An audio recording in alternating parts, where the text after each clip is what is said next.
자, 안녕하세요. 자, 문제집 73쪽 보세요. 73쪽에 지난주에 개발행위 허가 대상이지 아닌지 이제 그거까지 따져줬고, 허가 기준 중에서 형질변경 허가 기준 13,500원짜리까지 했습니다. 그럼 지금 이제 8번부터 할 차례인데요. 8번부터 나오는 건 좀 간단하게 보시면 됩니다. 자, 우리가 이제 개발행위 허가 기준을 정할 때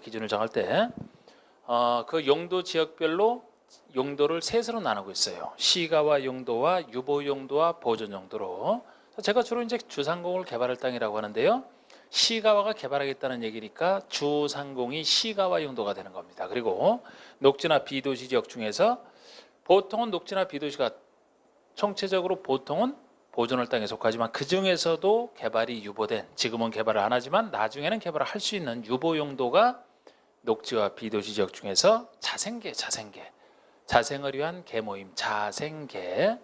그래서 자연 녹지와 생산관리와 계획관리, 그것이 유보용도고 나머지가 보존이 됩니다. 그래서 간단하게 보시는 건데 아직까지 시험에 한 번도 나온 적은 없어요. 8번에 개발행위 허가 기준을 정할 때 고려해야 될 지역별 용도의 연결로서 옳지 않은 것은 했는데, 상업지역이면 시가와 용도, 주상공이 시가와라고 했습니다. 2번에 자연 녹지라면은 자생계의 자조, 이것이 유보용도가 되겠습니다. 그래서 2번이 틀렸고요. 자, 계획관리지역 유보용도, 자생계 중에 하나. 그리고 나머지가 보존이니까 생산녹지와 자연환경 보존지역은 보존용도가 되는.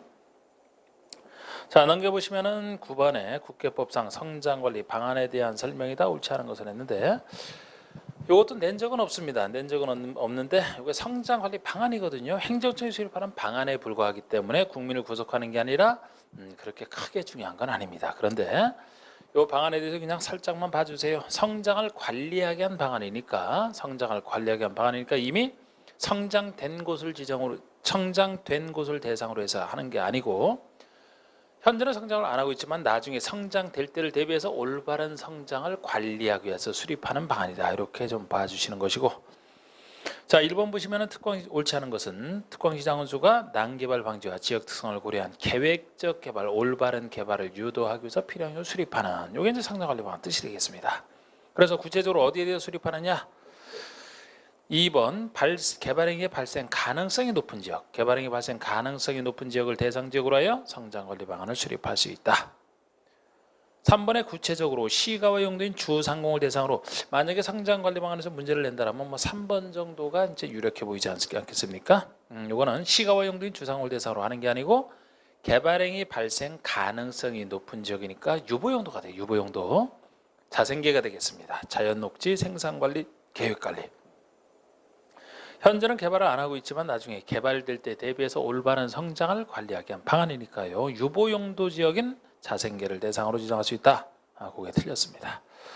3번이 틀렸고요. 4번에 성장관리 방안에는 기반시설의 배치와 규모에 관한 사항이 포함되어야 한다. 그리고 성장관리 방안에는 건축의 용도 제한, 건폐율, 용적률에 관한 사항이 포함되어야 한다. 그러니까 성장관리 방안이니까 여기는 개발에 관련된 내용들이 들어가 있을 텐데, 기반시설에 대한 것이랑 용도 제한, 건폐율, 용적률, 이것은 앞에서 배웠던 지구단위 계획에서도 필수였습니다. 여기서도 이제 똑같은 개발이니까 필수가 되는데, 지구단위 계획 필수랑 비교를 해보시면 높이의 최고한도, 최저한도, 높이 제한만 빠졌죠.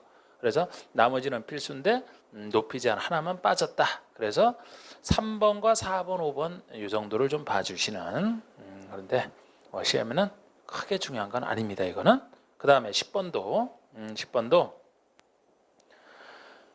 개발행위 허가와 관련된 절차 등에 대한 설명이다. 이 중 가장 바르지 못한 설명은 개발행위를 하고자 하는 자는 해당의 개발행위에 따른 기반시설의 설치, 그에 필요한 용지 확보 등에 대한 계획서를 첨부한 신청서를 개발행위 허가권자에게 제출하게 되어 있고요.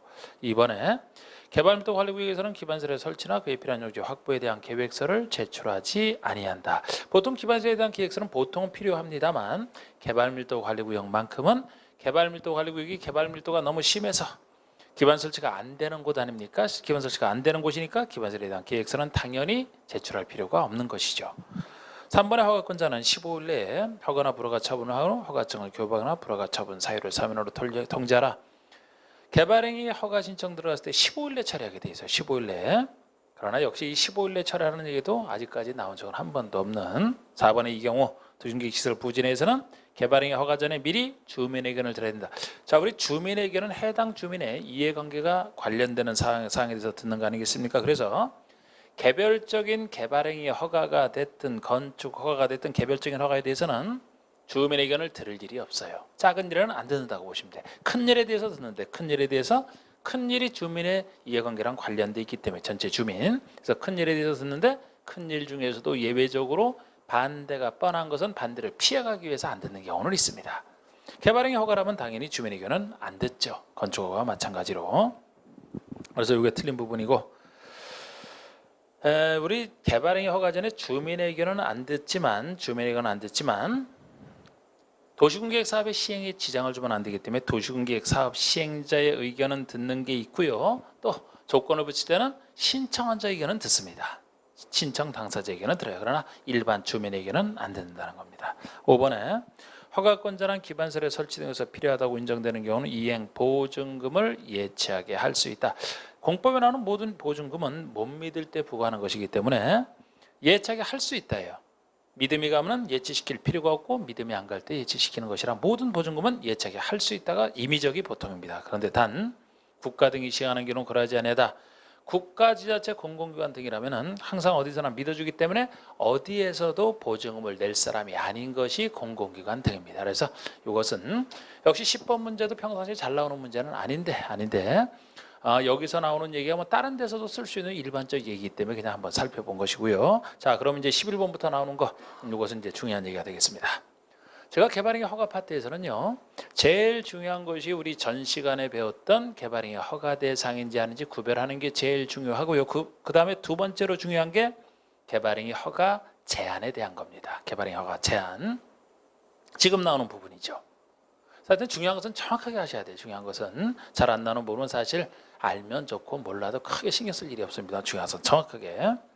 자, 왜 중요하냐면 개발행위 허가 제한을 하게 되면은 일정 기간 동안 허가를 제한하게 되면 국민들은 그 일정 기간 동안에 허가를 아예 못 받거든요. 그러니까 국민의 이익에 상당한 그 침해를 주는 것이라 이런 것은 중요한 것이 되는 겁니다. 그래서 함부로 제한해서는 안 되기 때문에 제한 사유 5가지와 제한 기간은 제가 평상시 수업에서도 중요하게 강조를 했던 부분이죠. 자, 먼저 제한 사유는 5가지 사유가 존재합니다. 지금 여기서는 지정 사유를 먼저 묻고 있어요. 지정 사유에 해당하지 않는 것. 그러니까 제한 사유 5가지를 얘기하는데요.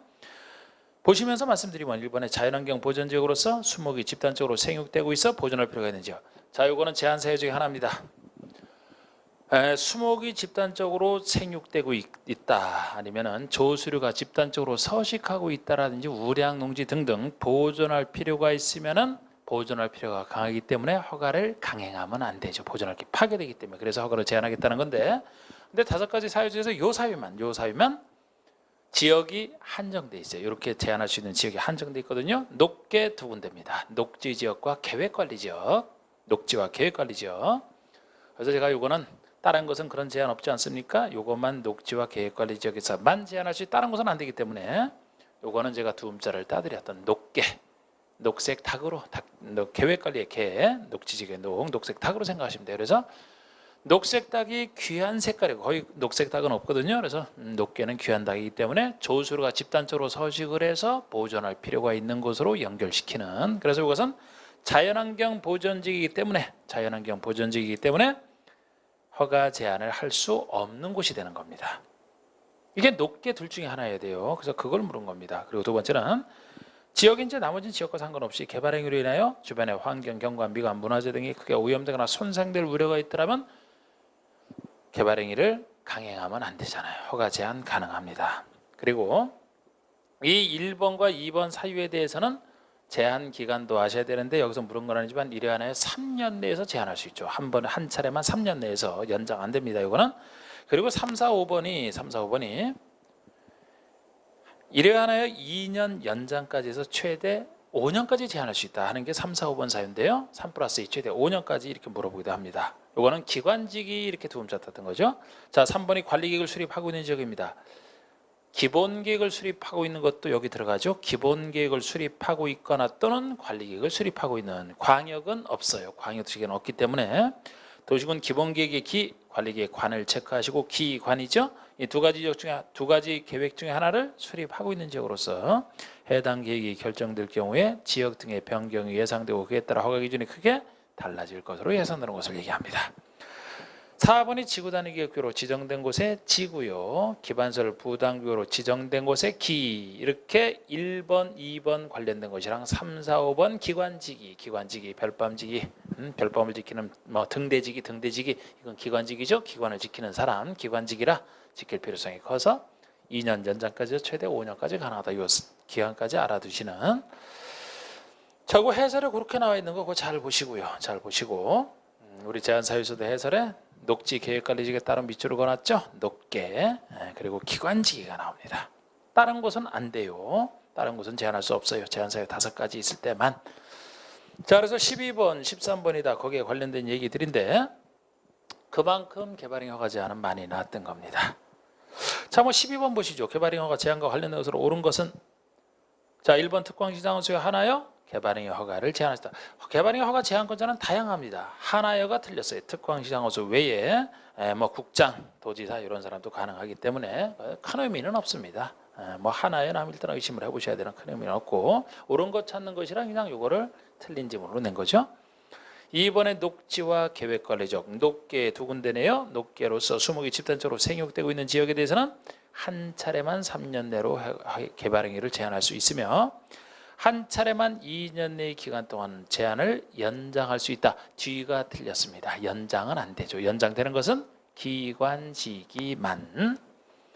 3번에 개발물도 관리구역으로 지정된 지역인 경우에 개발행위 허가 제한이 가능하다. 개발물도 관리구역은 허가 제한 사유가 아니죠. 없잖아요. 이거. 구역 중에서는 구역이라는 말 붙어있는 것 중에서는 지기밖에 없죠. 지구단위 기획구역과 기반설 부담구역, 개발물도 관리구역은 아예 제한 사유가 있어야지만 제한할 수 있어요. 이건 제한 사유 자체가 아닙니다. 구별하시라고 냈고요. 4번에 개발행위로 인해 주변의 환경, 경관, 미관, 문화재 등이 크게 오염되거나 손상될 우려가 있는 지역은 한 차례만 3년 내에서 허가를 제한할 수 있으며 허가 제한을 연장할 수 없다니까 정확합니다. 이게 정확히 맞고요. 5번에 기본계획 또는 관리계획을 수립하고 있는 지역으로서 일정 요건을 갖춘 지역은 기관 중에 하나 아닙니까? 한 차례 3년 내로 허가를 제한할 수 있으며 개발행위 허가 제한을 연장할 수는 없다. 연장할 수 있다. 뒤가 틀렸죠. 뒤가 틀렸습니다. 자, 13번도 기출문제지만 아주 쉬운 그것만 구별하면 되는 그런 문제가 되겠고요. 아주 쉽고 넘겨보세요. 14번 보시면 자, 이제 중공검사 대상이 나옵니다. 이 중공검사를 받아야 되는지 안 받아야 되는지 이것도 개발행위 허가 제한 다음에 의미가 있는 부분인데 자, 보통 개발행위를 완료하게 되면 중공검사를 받아야 됩니다. 원래 받아야 됩니다만 안 받는 거 2가지 구별하는 게 편해요. 자, 수많은 개발행위를 완료하고 나서 중공검사를 받아야 될 거 안 받는 거 2가지가 토지 분할과 물건 쌓아놓는 행위입니다. 토지 분할과 물건 쌓아놓는 행위. 자, 우리 토지 분할은 경계가 표시되도록 줄만 거놓으면 됩니다. 그래서 이거를 무슨 준공검사를 받아야 될 준공공사했다고 볼 수 없는 거죠.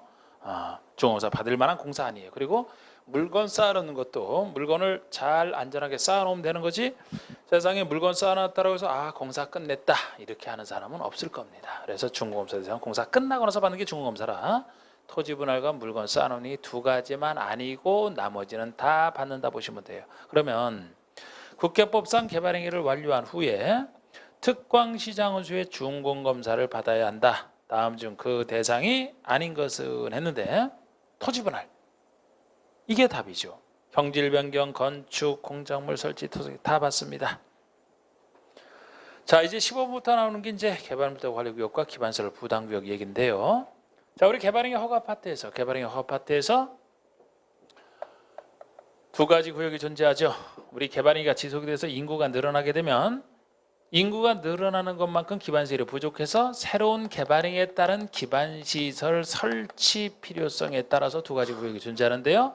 개발밀도 관리구역과 기반시설 부담구역이 존재합니다. 그래서 이 2가지 구역은 구역자가 붙어 있지만 관리계획과 관련되어 있는 용도구역은 아니죠. 우리 도시군 관리계획에서는 개도시 수입, 그 개는 개발제한구역을 얘기하죠. 그래서 이건 구역자가 붙어 있지만 관리계획과 전 상관없는 여기 개발행위 허가 파트에서 나오는 2가지 구역을 얘기합니다. 그래서 우리 국계법에서 도시군 관리구역을 결정하는 것은 관리계획 결정권자가 하지 않습니까? 지정을 할 때 이건 관리기획과 전혀 상관없기 때문에 특광시장원수가 지정한다 이렇게 보시면 되고요.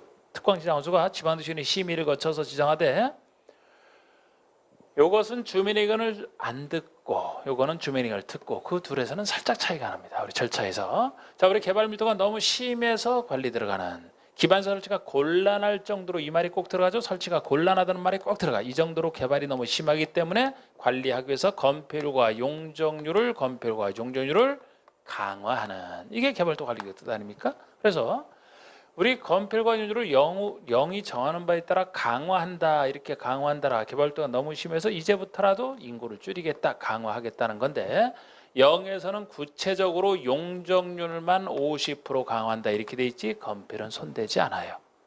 그래서 그냥 건폐율을 강화한다는 맞습니다. 그런데 50% 강화한다 반까지 강화한다 이 얘기는 용적률만 해당이 되는 것이지 건폐율은 손대지 않아요. 정확하게 아시고 하여튼 이렇게 용적률 50%가 강화될 정도라면 가격이 땅가격이 거의 반으로 깎이게 되거든요. 최대. 그렇기 때문에 반대가 너무 뻔해서 큰일이지만 반대가 너무 뻔해서 주민 의견을 안 듣는 것이죠. 만약에 여기서 주민 의견을 듣는다. 지정할 수가 없어요. 예? 결사항전하기 때문에 주민들이 할 수가 없어요. 그래서 이건 안 된다. 그러나 기반시설 부담구역은 기반시설을 부담시키는 땅이거든요. 그래서 기반시설을 부족하게 만든 사람, 기반시설을 부족하게 만든 신축, 중축 행위를 하는 자에게 당신 때문에 기반시설을 부족하게 됐으니까 기반시설을 부담시키겠다라고 해서 나온 거라. 여기서는 이제 기반시설 부담구역에서는 신축, 중축 행위를 하는 자는 설치 비용을 내야 돼요. 돈은 내야 되지만 나중에 보시면 20% 범위 내에서 내기 때문에 돈을 조금 내서라도 기반시설 설치를 하게 되면 본인 부동산 값이 더 올라갈 수 있기 때문에 여기서는 주민 의견을 안 들을 이유가 없어요. 듣습니다. 그게 둘의 차이점이에요. 간단하게 보시고 먼저 뜻이 중요하고 개발도가 아니고 벌써 이 뜻으로 다 한 겁니다. 핵심은 다 한 거야. 여기서 얘기가 많이 나오죠. 여기서. 그러면 기반시설 부담구역은 기반시설을 설치는 가능한 걸 전제로 해서 기반시설을 부담시키기 위해서 지정하기 때문에 개발밀도 관리구역 외지역을 대상으로 합니다. 개발밀도 관리구역 외지역을 대상으로 여기는 설치가 안 되는 곳이잖아. 그것만 아닌 곳이면 가능하다. 이렇게 보시면 돼요. 우리 개발밀도 관리구역에서도 구체적으로는 기반시설 설치가 곤란할 정도로 개발이 심한 곳이라 지역상으로는 주상공 중에 하나가 됩니다. 주상공이 아니고서는 이렇게 개발이 심하게 될 수가 없거든요. 그리고 요거 할 때도 이런 경우에 어디에 지정을 해야 되느냐 제가 뭐 상세한 것보다도 지금 간략하게 일단 설명하고 들어가려고요.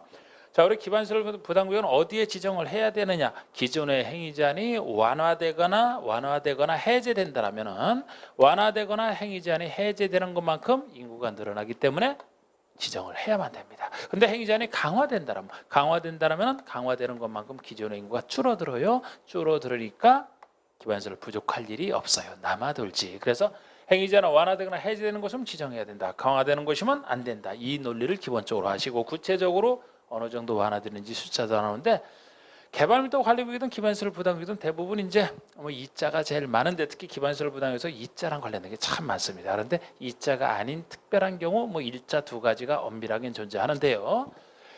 자, 우리 개발행위 허건수가 20% 이상 늘었다. 20% 이상 늘었다는 인구 증가율이 다른 곳보다 20% 이상 높다. 그러면 지정을 해야 돼. 구체적 숫자는 그렇게 합니다.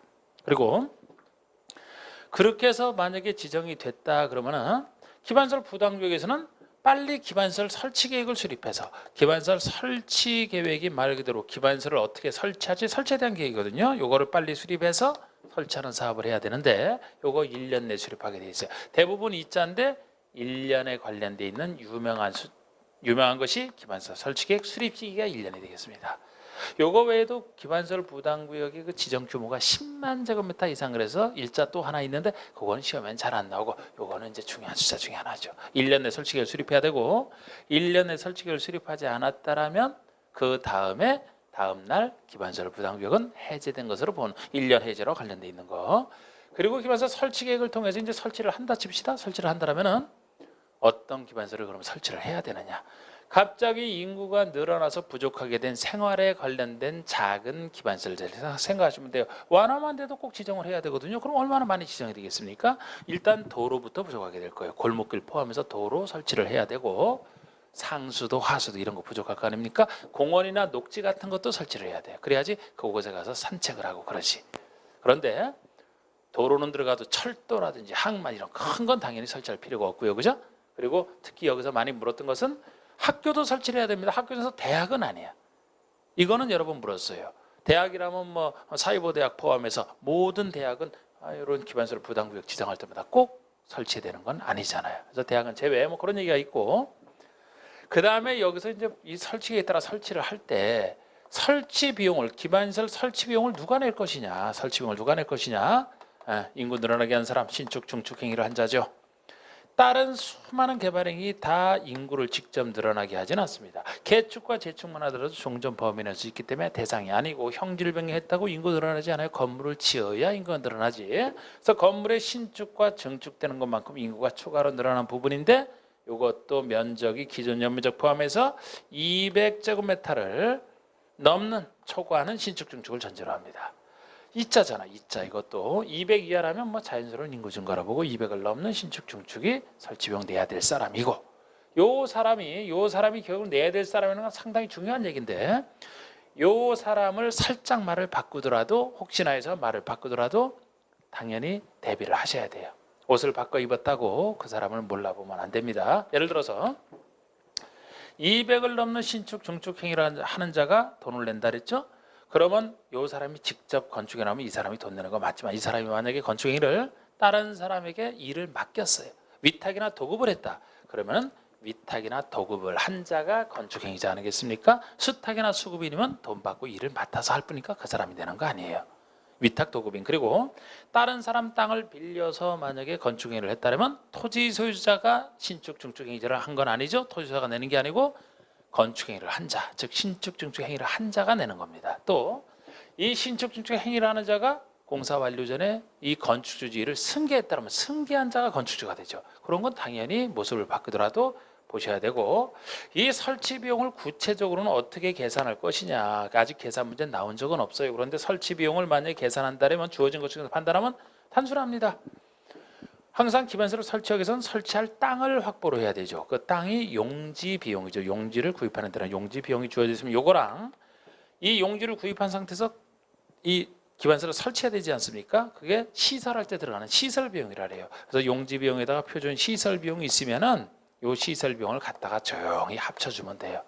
용지 구입하고 시설을 하니까. 근데 이것이 이제 제곱미터당 얼마로 표시되기 때문에 이 합산한 금액에다가 부가대상 연면적 크기를 곱해줘야 면적 크기에 따른 부가가 되는 겁니다. 신축을 300에 따르면 300을 곱해주는 것이죠. 근데 이렇게 하는 게 보통 계산인데, 여기다 하나만 더 민간 부담률을 곱해주면 끝입니다. 우리 민간 부담률 역시 대부분 이자 20%거든요. 그러니까 0.1을 곱해주는 거예요. 기반시설 부담구역이 아닌 곳이면 기반시설은 주로 행정청에 설치하지 않습니까? 그런데 기반시설 부담구역이면 민간에게 부담시킨다 해도 다는 아니에요. 민간 부담률 20% 범위 내에서 부담하기 때문에 큰 부담 없습니다. 나머지 80%는 국가지자체가 내겠다는 얘기지.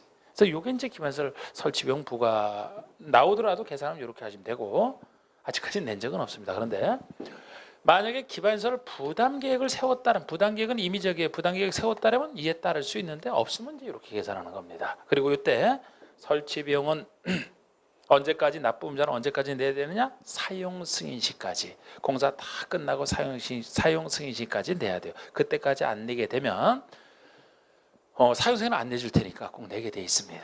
사용 승인시까지. 그리고 낼 때 돈은 뭐로 내느냐? 현금이 어디서나 원칙이에요. 현금에는 이제 카드 포함. 그런데 현금 납부를 원칙으로 하되 토지라는 물납 예외적으로 인정이 됩니다. 직접 지을 부지를 제공하겠다? 이걸 왜 막겠습니까? 현금이 원칙이지만 토지라는 물납 가능하다. 자, 이 정도면 핵심은 다 말씀드렸는데 지금. 자, 한번 봅시다. 15번의 국가법상 개발밀도 관리구에 대한 설명이다. 옳은 것은 자, 1번 특광시장 운수가 기반시설 설치가 곤란한 지역을 대상으로. 누가요? 특광시장 운수가 관리계획 결정권 아닌 건 국계법에 나온 거 대부분 특광시장 운수라고 보시면 돼요. 그리고 설치가 곤란할 정도로 개발이 심한 곳을 대상으로 한다? 정확합니다. 그 전에 뭐 기반시설 설치가 곤란한 지역을 대상으로 기반시설 부담구역 지정한다, 그렇게 틀리게 낸 단순한 문제도 있었죠. 이번에 개발밀도 관리구역은 관리계획 결정으로 지정한다? 관리계획 내용이 아닌데 왜 관리계획 결정으로 하겠습니까? 아니에요. 3번의 개발밀도 관리구역은 도시지역과 주변지역이 지정할 수 있다. 주상공이 주상공 정도가 돼야 그렇게 개발이 될 수 있다 그랬죠. 도시지역과 주변 지역까지 지정되는 것은 앞에서 배웠던 구역 중에서 시가와 조정구역입니다. 무질서한 시가자가 일어날 수 있는 시가와 조정구역이지, 개발도 관리구역은 시가와 조정구역보다 더 독하게 개발된 곳이야. 주상공만. 4번의 개발도 관리구역에서는 건폐율과 윤율을 강화한다. 맞습니다. 이렇게 강화하게 돼서 완화라는 틀리죠. 공법에서 유일한 강화가 이거라고 했습니다. 시행령에서는, 그런데 대통령령에서는 건폐율과 윤율을 최대 50% 강화, 이러면 틀려요. 여기서는 뒤에서는 건폐율을 빼줘야 됩니다. 구체적으로 50% 강화한다 이 얘기는 용적률만 50% 강화해요. 5번에 주민 의견을 듣고 지방시는 심의를 거쳐 지정한다. 이렇게 개발도 관리구역은 주민의 의견을 듣는 게 아니고, 이게 틀렸죠? 주민의 의견을 안 듣고 그냥 특광시장을 쓰니까 지방시 심의만 거칩니다. 주민의 의견을 듣는 것은 기반시설 부담구역이죠. 자, 우리 16번에 보시면 국회법상 기반시설 부담구역에 대한 설명이 다 옳지 않은 거. 개발도 관리구역 외의 지역에 지정할 수 있다. 그렇죠. 2번 특광시장소가 주민의 의견을 듣고 지정한다. 그렇습니다. 3번의 개발의 건수가 전년도 건수보다 20% 이상 증가된 지역, 또는 전년도 인구 증가율이 그 지역에 속하는 특관시군 인구 증가율보다 20%다. ERER 높다. 지정해야 됩니다. 그 다음에 4번의 기반시설 부담구역 지정고시로부터 3년이 될 때까지 기반시설 설치계획을 수립하지 않으면 그 다음 날에 기반시설 부담구역은 해제된 것으로 본다. 이것이 유명한 1년짜리예요. 기반시설 부담구역은 대부분 2자가 나오는데 요거는 대표적인 1년짜리입니다. 시류구 중에서 제일 작은 1년 시류예요. 1년 시류.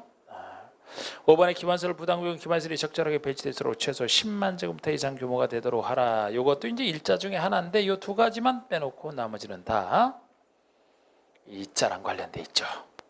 그 다음에 17번에 여러분 17번이 기출문제인데 뭐 이게 이제 생각하기 좋은, 오히려 이런 게 훌륭한 문제죠. 이런 게. 자, 우리 국회법상 기반시설 부담구역 지정 대상이 될 수 없는 지역. 자, 제가 아까 행위 제한이 완화되거나 해제되면 지정해야 되고 강화된다면 지정 안 한다라고 했는데, 요거를 이해하는지 못하는지를 이제 풀어 쓴 문제가 되겠습니다. 그래서 자, 우리 17번 보시면은 시가와 조정구역에서 해제되어 개발이 집중됐다. 이게 바로 행위 제한 해제를 얘기하는 거예요. 시가와 조정구역이 개발을 못하게 막는 곳인데 여기가 해제가 되면 해제돼서 개발이 집중되는 것만큼 인구가 확 늘어나겠죠. 이번에 계획관리지역에서 3종 일반주거지로 변경된다라면은 행위 제한은 완화되는 것을 얘기합니다. 계획관리는 용적률 최대 한도가 100인데 3종 일반주거는 용적률 최대 한도가 300이 돼요. 굉장히 늘어납니다. 완화죠. 지정해야 됩니다. 3번에 주거지역에서 자연환경 보전지역으로 변경된다. 이것은 행위 제한이 엄청나게 강화되는 곳이죠. 강화. 자, 우리 주거지역은 용적률 기억 잘 안 나시겠지만 최대치가 500%거든요. 자연환경 보전지역은 80%가 돼. 엄청나게 인구가 확 줄어들기 때문에 강화예요. 그죠? 그래서 오히려 기반시설이 남아돌고 이거 어느 것을 없앨지를 고민해야 돼. 새로 만드는 걸 고민하는 게. 그래서 요 당시에도 요 이론을 이해했다라면은 3번을 싹 풀고 4번, 5번은 보지도 않고 다른 문제 풀었을 겁니다. 그런데 이거를 숫자만 잘 외우느라고 만약에 이거를 완화냐 강화냐 이해를 못한다라면은 4번, 5번 열심히 풀고서 헤맸겠죠. 그래서 이거 이해하는 문제 이게. 자, 4번에 우리 풀어보면 전년도 개발할 건수가 100건이었으나 전년도 개발할 건수가 130건으로 증가했다라면 100에서 130건으로 계산하기 좋게 나왔잖아. 30% 증가죠. 그럼 20% 이상 증가니까 지정해야 되는 거 맞습니다. 5번은 전년도 인구 증가율이 5%인 시에 속해 있는 지역으로서, 시 전체가 5%인데 그곳에 속해 있는 지역으로서 전년도 인구 증가율이 30%라면 25% 높은 거예요. 그러니까 20% 이상 높은 곳에 들어가니까 지정해야 되는데 3번으로 정답은 이미 나온 것이죠. 자, 우리 18번 보시면 국회법상 기반시설 부담구역의 설치가 필요한 기반시설에 해당하지 않는 것. 하수도, 전문대학이 되겠습니다. 전문대학 포함해서 모든 대학은 대학 이상은 설치가 필요한 시설이 아닌 거죠. 이렇게 큰 것을 왜 설치를 하겠습니까? 기반시설 부담구역은 완화될 때마다 지정해야 되는 곳인데, 그래서 하수도, 공원, 폐기물 처리시설, 도로, 상수도, 녹지 이런 건 다 들어가지만 대학 이상은 아니다. 2번. 자, 19번의 기반시설 부담구역에 대한 설명이다. 옳지 않은 것은 했는데 자, 1번의 기반서 설치 비용은 일정한 건축물을 200제곱미터 초과하여 개축하는 자에게 부과해서는 안 된다. 지금 200을 초과하여 개축이에요. 개축이기 때문에 부과해서는 안 된다는 표현이 맞는 겁니다. 아까 제가 200을 넘는 신축과 증축 행위를 하는 자잖아. 개축이라면 이거는 부과 대상이 아닌 겁니다. 안 된다니까 맞는 것이고, 2번이 기반설 표준 시설 비용과 용지 비용을 합산한 금액에 부과 대상 연면적과 민간 부담률을 곱한 금액으로 하되, 기반설 부담 계획을 수립한 경우에는 그 부담 계획에 따른다. 이것도 그래서 여기 이제 기반설 설치 비용에 대한 얘기죠.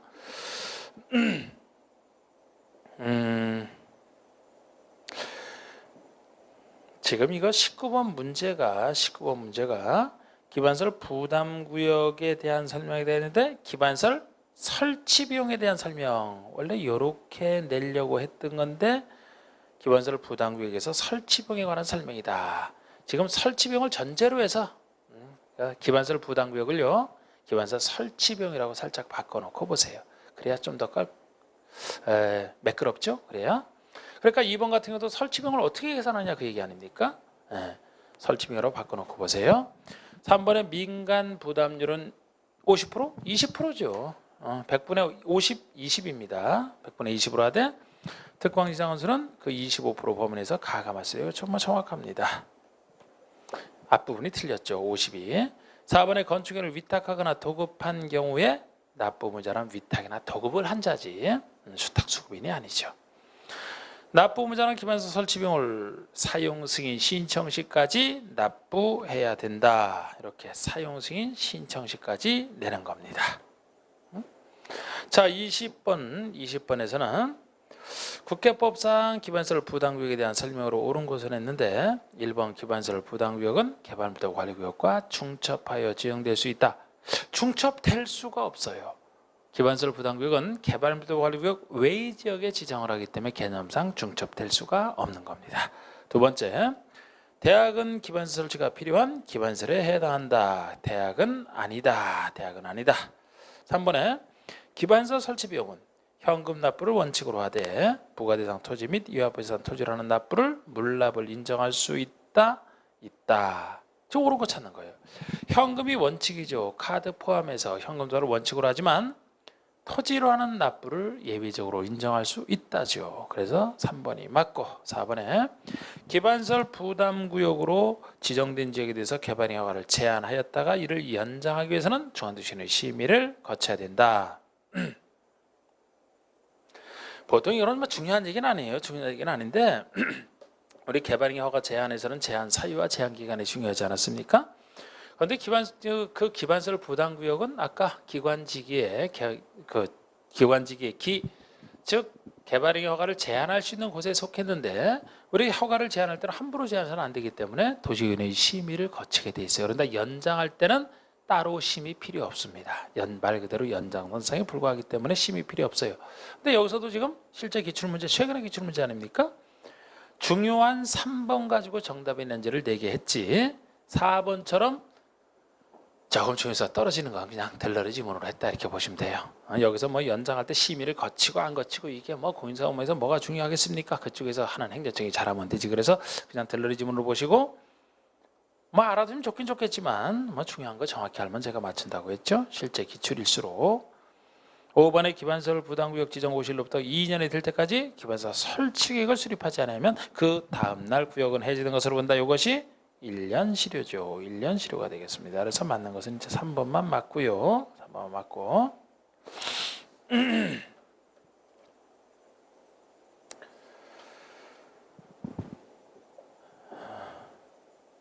자, 뭐 21번도 뭐 같은 얘기라고 보시면 돼요. 같은 얘기라고 보시면 됩니다.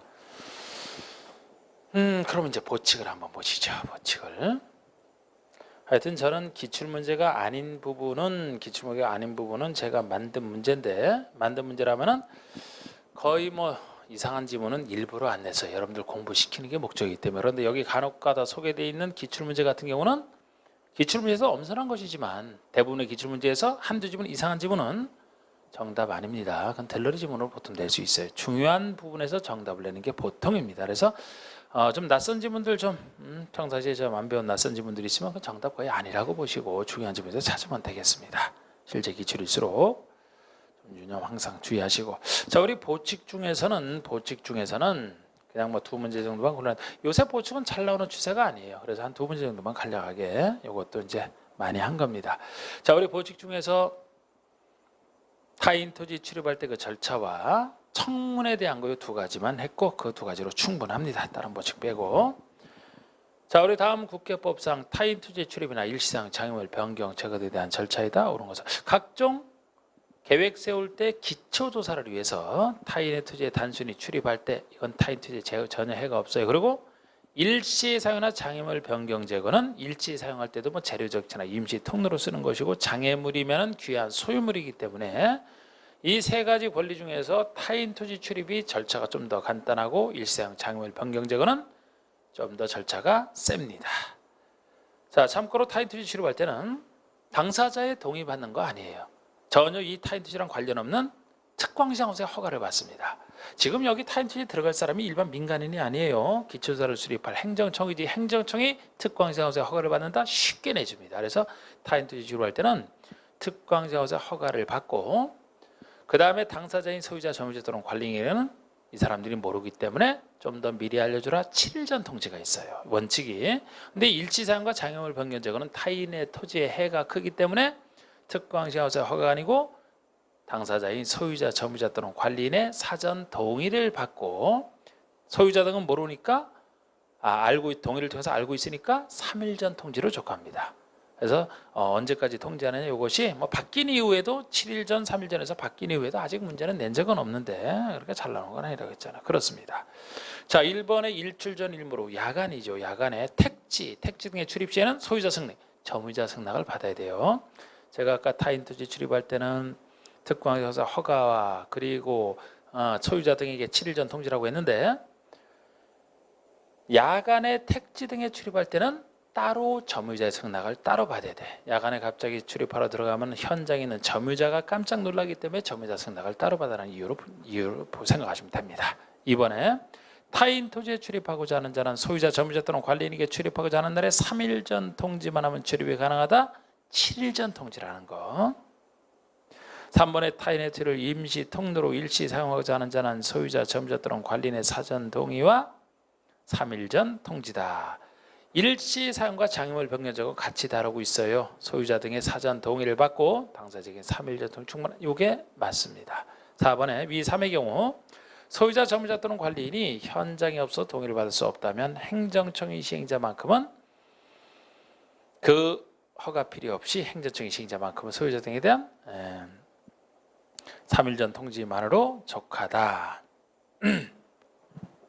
자, 우리 일시사용과 장애물 변경 제거할 때 동의를 받을 수 없을 때 절차인데요.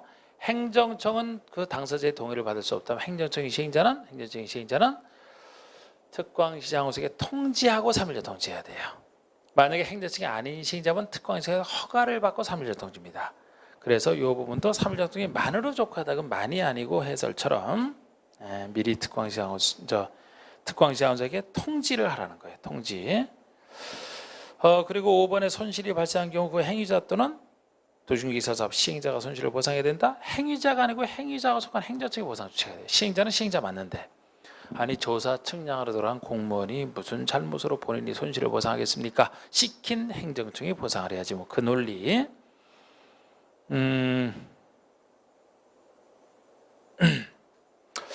그래서 좀 요 정도 그냥 봐주세요. 요 정도 봐주시고 2번이 국회법상 처분에 앞서 청문을 해야 되는 경우만을 모두 그런 거. 자, 우리 국회법에서는 처분하기 전에 행정처분하기 전에 청문이 의사를 미리 듣는 게 의견을 듣는 게 청문이거든요. 청문을 미리 해야 되는 경우가 딱 세 가지가 존재합니다. 그런데 이것은 행정청이 하는 수많은 처분 중에서 중요한 처분. 단순히 어떤 공사 중지 등을 명하는 게 아니고 개인에게 권리나 지위를 줬다가 뺏는 처분. 이게 가장 무서운 처분이거든요. 취소 처분을 얘기합니다. 근데 이 취소라도 모든 취소가 아니고 어떤 권리나 지위를 줬다가 뺏는 거. 이게 무서운 처분이기 때문에 취소하기 전에 취소 상대방의 의견을 꼭 들어봐라. 이렇게 생각하시면 돼요. 그래서 개발행위 허가 취소. 개발행위 허가를 받게 되면 개발행위를 할 수 있는 권리를 취득했다가 이것을 취소를 통해서 잃게 되기 때문에 이것은 청문을 해야만 됩니다. 기본계획 승인 취소.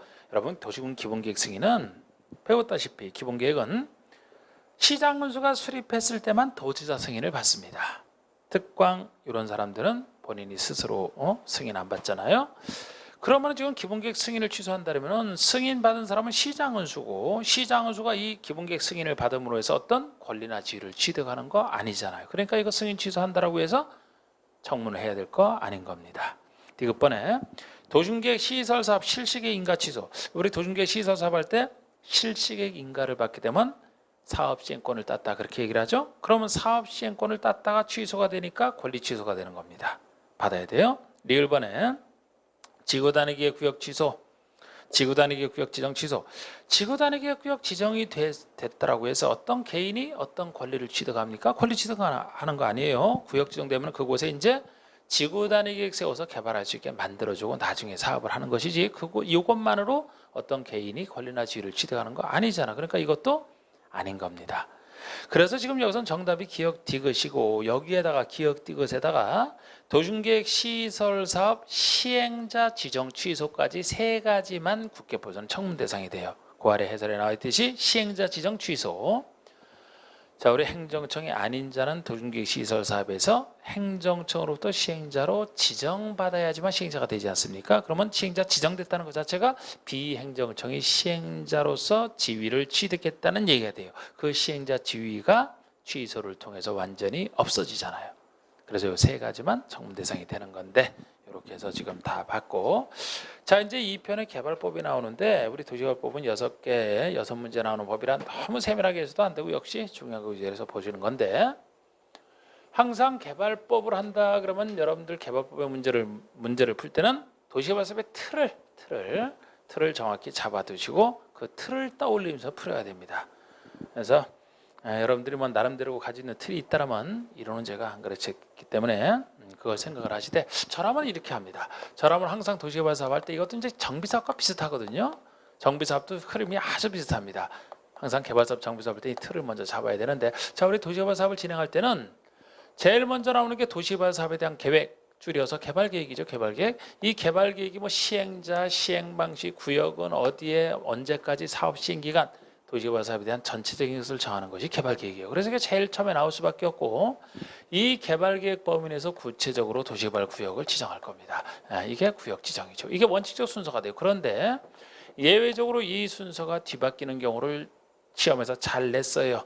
주로 녹지나 비도시 지역처럼 변두리 대상으로 개발할 때는 가격이 올라가는 폭이 훨씬 크기 때문에 이때도 원칙은 이렇게 해야 됩니다만, 특히 투기 우려가 있을 가능성이 커서 그렇다면 보통 구역을 지정한 상태에서부터 허가를 받게 하면서 투기 통제에 들어가거든요. 그렇기 때문에 녹지나 비도시처럼 변두리 등이라면 투기 우려가 높다 그러면 구역을 먼저 지정을 해서 투기 통제를 하고 나서 개발 계획을 천천히 수립할 수 있다. 그러면 훨씬 효과적으로 사업을 할 수 있다. 그래서 이 경우에 이 녹지나 비도시 지역 등 언제 구역부터 지정을 하고 개발 계획을 나중에 수립할 수 있는 곳이 어디냐 하는 거예요. 이거 이제 많이 나왔던 것 중에 하나가 되겠습니다. 그리고 여기 이제 원칙은 이 순서가 되고요. 구역까지 지정이 됐으면 이 사업의 이제 시행자가 누가 될 것이냐, 시행자를 정하는데, 시행자라면은 믿어주는 공공시행자와 믿지 못하는 민간시행자로 나눌 수가 있고, 이 중에서 이제 조합은 항상 시험에 나오는 조합도 역시 중요한 부분이 되겠습니다. 그죠?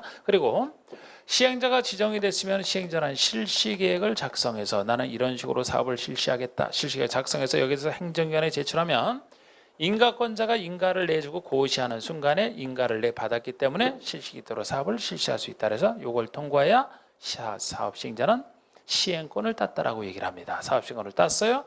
그러면 사업시행권 땄으면 공사를 하면 됩니다만, 우리 개발법에서는 그 공사 들어가기 전에 누구에게 무엇을 주겠다, 이것이 먼저 필요하기 때문에, 그리고 그것은 도시개발 사업 세 가지 방식에 따라 이름이 달라지기 때문에 세 가지 방식을 써보면 수용 사용 방식을 택해서 할 수도 있고, 땅과 땅을 바꿔주는 환지 방식을 택해서 할 수도 있고, 이 둘을 섞어 쓰는 혼용 방식을 이 세 가지 중에 하나의 방식이고 이 세 가지 방식 중에 뭐를 가지고 할지는 개발계획에서 정합니다. 앞에서 개발에서 정하기 때문에 여기서는 공통점이에요. 공통점인데 요거 다음에서 달라지기 때문에 이렇게 제가 적어놨고 수용 사용 방식으로 지금까지 해왔다면 실시기 인가고시 다음에 나오는 계획이 공급 계획입니다. 공급에 대한 계획이에요. 그래서 이제 공급 계획 세워놓고 공사를 시작해서 공사가 끝나면 뭐 준공검사 공사하려고 공고를 하고 공급을 하겠죠. 근데 환지 방식으로 하게 되면은 환지 계획이 나와요. 환지를 누구에게 줄지 환지 계획을 세워놓고 나서 환지 계획에서 인가를 받습니다. 환지 계획 인가를 받고 그 다음에 공사 시작해서 공사가 끝났다면 공사 끝났을 때는 항상 준공검사를 받고 공사 완료 공고를 최종으로 하지 않습니까? 그런데 여기는 이제 그 공사 끝나고 나서 조성된 환지를 계획이 정하에 따라 출사하는 주는 환지 처분까지 나와 있기 때문에 여기서 주로 이제 이걸 공사기한을 표시해 놨는데 이 공사기한이 장기간이다 그러면 중간에 환지 예정지가 들어갈 수가 있어요. 다른 절차는 사업을 하기 위해서 다 거쳐야 되는 절차지만 환지 예정지는 지정할 수도 있고 임의적 안 할 수도 있다. 차이점. 그래서 최소 이 정도 틀은 잡고 제가 하면서 항상 할 때 수용 사용과 환지 요 차이점을 아셔야 돼. 느낌을 잡아야지만 사업 방식에 따라 달라지니까. 예를 들어 이 땅이 구역이고 여기에 대해서 수용 사용을 한다면은 뭐 수용 사용 수용이 소유권 뺏어오는 거 사용은 사용권만 가져오는 거 아닙니까? 대부분 이제 수용을 통해서 하겠죠.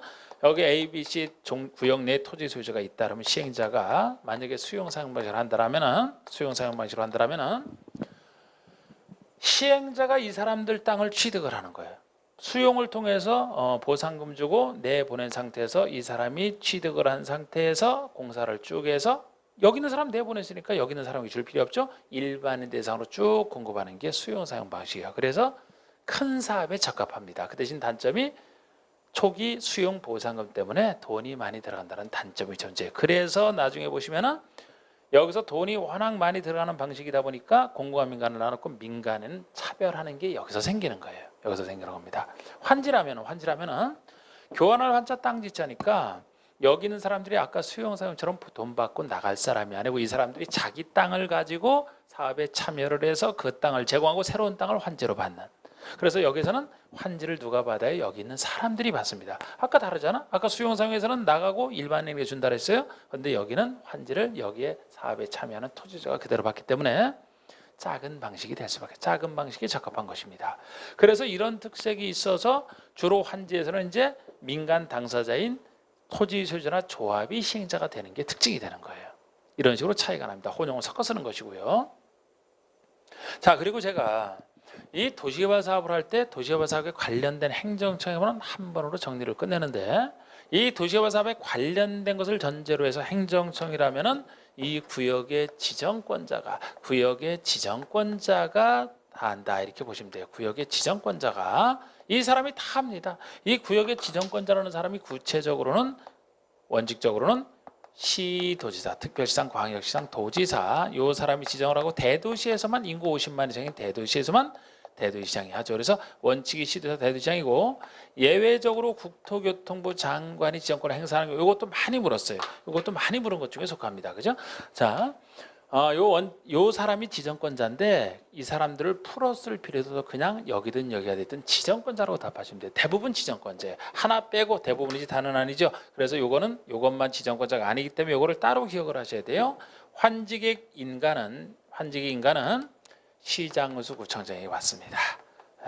기초지자체장인 시장의수 구청장에게 제주도에서만 이제 특별자치도지사가 있죠. 그래서 특별자치도지사, 시장의수 구청장이 환지객 인가권자이고 요것만 지정권자가 아니고 환지객 요 사람이기 때문에 요것만 따로 물어본 적도 있어요. 뭐 다른 걸 물어보는 게 아니고 구별되는 걸 좀 물어보지 않습니까? 요거 따르기 위해서 나머지는 다 지정권자. 예를 들어 행정청이라면 지정권자라고. 개발계획은 시행자 전의 계획이니까 행정청이 만드는 계획이에요. 시행자 이후에 나오는 계획은 시행할 사람이 만들거든요. 그러니까 개발계획은 지정권자가 구역 지정하기 전에 개발계획을 지정권자가 수립한다. 구역 이 사람이 지정합니다. 시행자 아무나 안 되고 12사람 자격 있는 자가 있는데 12사람 자격 있는 자 중에서 지정권자가 지정을 하는 게 시행자가 돼요.